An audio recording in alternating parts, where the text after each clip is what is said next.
হর হর মহাদেব, ওম নমঃ শিবায়। কেমন আছেন আপনারা সবাই? আমি ডক্টর ইচ্ছা দুর্গা বি মণ্ডল আপনাদের সবার জন্য এনেছি।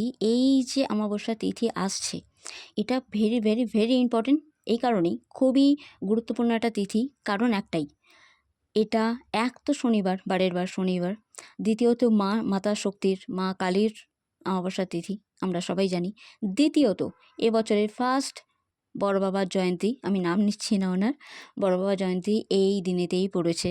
সো এটা আরও পাওয়ারফুল হয়ে গেছে। বলা হয় না, মার সন্তানের যখন যুগলবন্দি সময় চলে, তখন সেটা সত্যি সত্যি খুবই গুরুত্বপূর্ণ আর খুবই শক্তিশালী একটা ক্ষণ তৈরি হয়। তো এই ক্ষণেতে, অবসর এই তিথিতে, শনিবারে, বারের বার শনিবার, বড় বাবার বার, আমরা সবাই জানি। এই দিনে নিরামিষ খাওয়ার চেষ্টা অবশ্যই আপনারা করবেন। বাকি মায়ের প্রসাদ হিসাবে মাকে যেটা অর্পণ করবেন, আপনারা গ্রহণ করতে পারেন।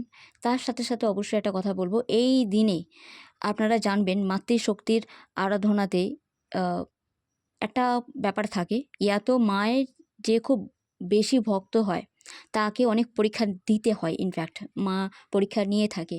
কেউ কেউ ভয়ে পিছুপা হয়, তারা তাদের লক্ষ্যে পৌঁছাতে পারে না। কেউ কেউ আবার ভয় পেয়েও আবার উঠে গিয়ে আবার চলতে শুরু করে মায়ের সেই আশীর্বাদের পথে। আবার কেউ কেউ সোজাভাবেই এতটাই মনে বিশ্বাস থাকে, মায়ের কাছে পৌঁছে যায়। সো এখানে একটা কথা অবশ্যই বলবো, মা যদি চায় তাহলে এই দিনটা পাওয়ারফুল হবেই হবে। তার জন্যই এই বার্তা আপনাদের কাছে পৌঁছাচ্ছে। সো আপনারা খুবই লাকি। যদি ভালো লাগে লাইক, কমেন্ট, শেয়ার, সাবস্ক্রাইব করতে ভুলবেন না। আর ওম ক্লিম কালিকায় নামা জপ করবেন।